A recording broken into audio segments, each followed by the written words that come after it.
এটা প্ৰবলেমছ কেতিয়াবা আপোনালোকে পাব পাৰে সেইটো হৈছে কাঠিডাল আধা জ্বলি নুমাই যোৱা তো সেইটো ক্ষেত্ৰত আপোনালোকে প্ৰথম সাৱধান হ'ব এনেকৈ ধূপকাঠি ব্যৱসায়টো আৰম্ভণি কৰে তেতিয়াহ'লেতো আপোনালোকক ৰ ষ্টিকবিলাক লাগিব এই ৰ ষ্টিকবিলাক ধৰক মেচিনত বনোৱা থাকে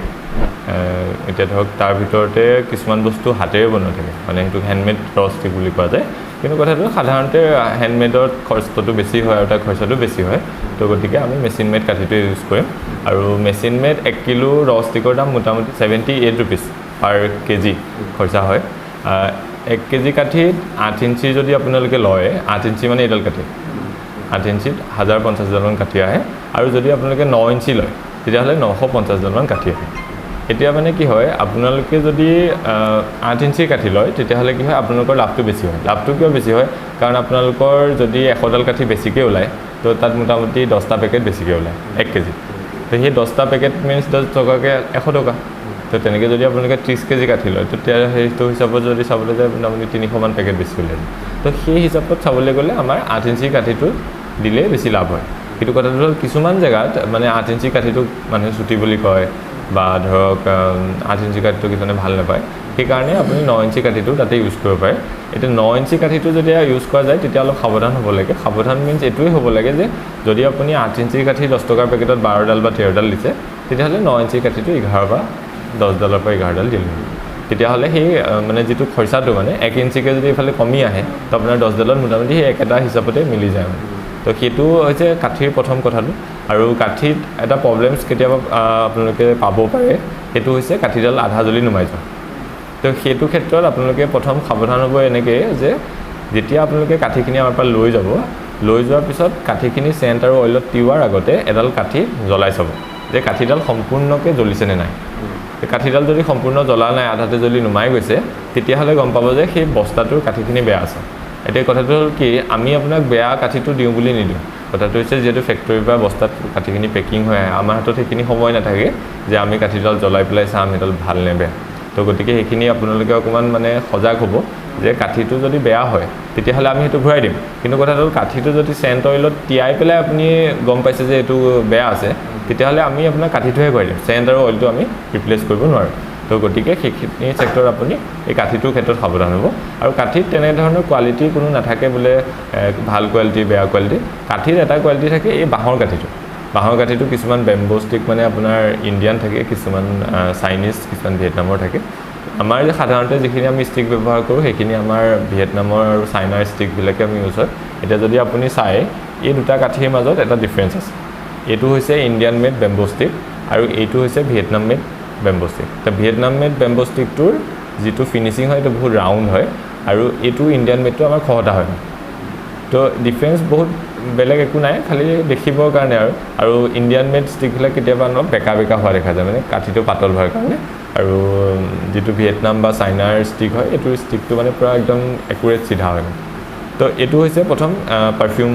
দিয়াৰ আগৰ কাঠিটোৰ কথা ক'লোঁ এতিয়া কথাটো হৈছে যদি আপোনালোকে এতিয়া ৰ ষ্টিকটো লৈছে তো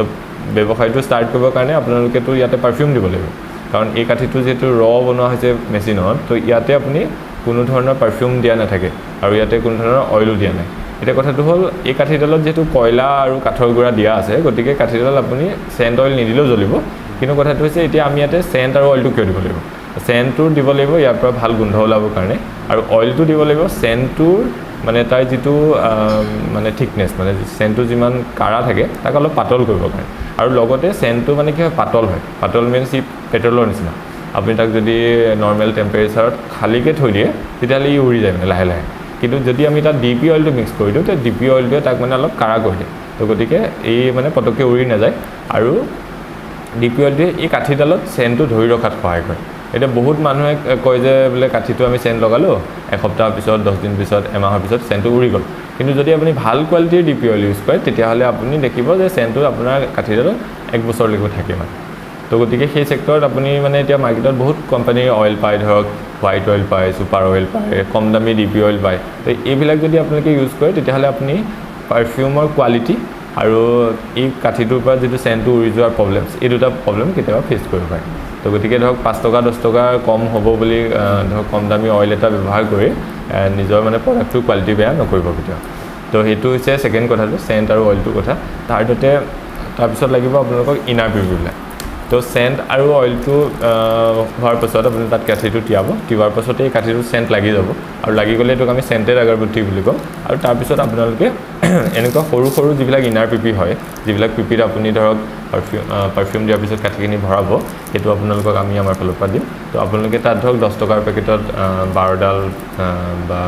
20 টকাৰ পেকেটত 30 বা 35ডাল 50 টকাৰ পেকেটত সেই হিচাপে 70-80ডাল কাঠি ভৰাই পেলাই তাৰপিছত আপোনালোকক এই খালী পেকেটবিলাক যিবিলাক আমি দিম এই খালী পেকেটবিলাকত আপোনালোকে ইনাৰ পিপিটো ভৰাই দিব তো এনেকৈ ভৰাই দিলে তো ভৰাই দিয়াৰ পাছত তাৰপিছত নেক্সট মানে এনেকুৱা এটা ডাঙৰ আপোনালোকে টেপ কাটাৰ লৈ ল'ব এই টেপ কাটাৰটো অকণমান ডাঙৰ এইকাৰণেই ল'ব যদি সৰু টেপ কাটাৰ লয় টেপ কাটাৰটো এনেকৈ ডাঙোতে মানে এই তলটো দাং খাই যায় আৰু দাং খাই গ'লে আপুনি এটা হাতেৰে কাটিবলৈ অসুবিধা হয় গতিকে অলপ ৱেইট থকা ল'ব আৰু আমাৰ ফালৰ পৰা আমি দিওঁ যদি লাগে তাৰপিছতে টেপ কাটাৰটো ল'ব লৈ পেলাই আপোনালোকে মানে ইয়াৰ 2টা মূৰ ভালকৈ লগাই দিব তো লগাই দিয়াৰ লগে লগে 10 টকাৰ পেকেটটো বজাৰত বিক্ৰী কৰিবৰ কাৰণে ৰেডি হৈ গ'ল তো এতিয়া কামটো হৈছে যে এই বজাৰত বিক্ৰী কৰিবলৈ ৰেডি হোৱা 10 টকাৰ পেকেটটো তো আপুনিতো এটা এটাকৈ বিক্ৰী কৰিব নোৱাৰে কাৰণ আপুনি আজি মেনুফেকচাৰ আপুনি তাক হোলচেল কৰিব তো হোলচেল কৰিবৰ কাৰণে কি কৰিব তাক আকৌ বান্ডেল বনাব আৰু বান্ডেল বনাবৰ কাৰণে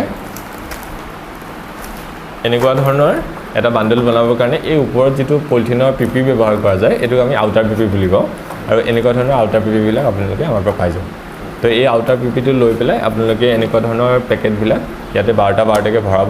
ভৰাই পেলাই 1 ডৰ্জন বনাব আৰু 1 ডৰ্জন বনোৱাৰ পিছত ইয়াক বজাৰত বিক্ৰী কৰিব পাৰিব আৰু এই 1 ডৰ্জন ৰেডি কৰিবৰ কাৰণে আপোনালোকৰ মোটামুটি খৰচা ভাল কোৱালিটি বনালে 45 পৰা 50 টকা হ'ব আৰু তাক আপোনালোকে হোলচেল কৰিব পাৰে ধৰক 70, 80, 90 মাৰ্কেটত যিটো চলি আছে আৰু যদি আপুনি ব্যৱসায়টো ভালকৈ বুজি পায় তো লাভটো কম লৈ পেলাই যদি কোৱান্টিটি বেছিকৈ চেল কৰাৰ কথা ভাবে তেতিয়াহ'লে ব্যৱসায়টো ডাঙৰ কৰিবলৈ সুবিধা হয় কাৰণ তেতিয়া মাৰ্কেটত কম্পিটিশ্যনটো কমি যায় আপুনি যদি 80 টকা বা 90 টকাত মাৰ্কেটত ট্ৰাই কৰি থাকে সেইটো ৰেঞ্জত মাৰ্কেটত অলৰেডি চলি আছে তাতকৈ যদি আপুনি 5 টকা কমত মাৰ্কেটত অলপ মানে সোমাব পাৰে তেতিয়াহ'লে কি হয় প্ৰডাক্টটো মানে বেছি কোৱান্টিটিত চেল হোৱাৰ চান্স থাকে আৰু ভাল কোৱালিটিৰ প্ৰডাক্ট এটা যদি আপুনি অলপমান 5 টকা কমত দিব পাৰে তেতিয়াহ'লে দোকানীয়েও সেইটো পচন্দ কৰিব কাৰণ দোকানী যদি তাত 5 টকা বেছি লাভ হয় তেওঁ নিজেই ৰিকমেণ্ড কৰিব কাষ্টমাৰজনক যে এই বস্তুটো ভাল আৰু যদি সঁচাকৈ ভাল হয় তেতিয়াহ'লে কাষ্টমাৰজনেও আকৌ কাইলৈ ৰিপিট বিচাৰি আহিব দোকানীজনৰ তাত আৰু দোকানীজনে তেতিয়া বস্তুটো লৈ থাকিব তো এইখিনি বস্তুৱে হয় মানে বেছিক কথাখিনি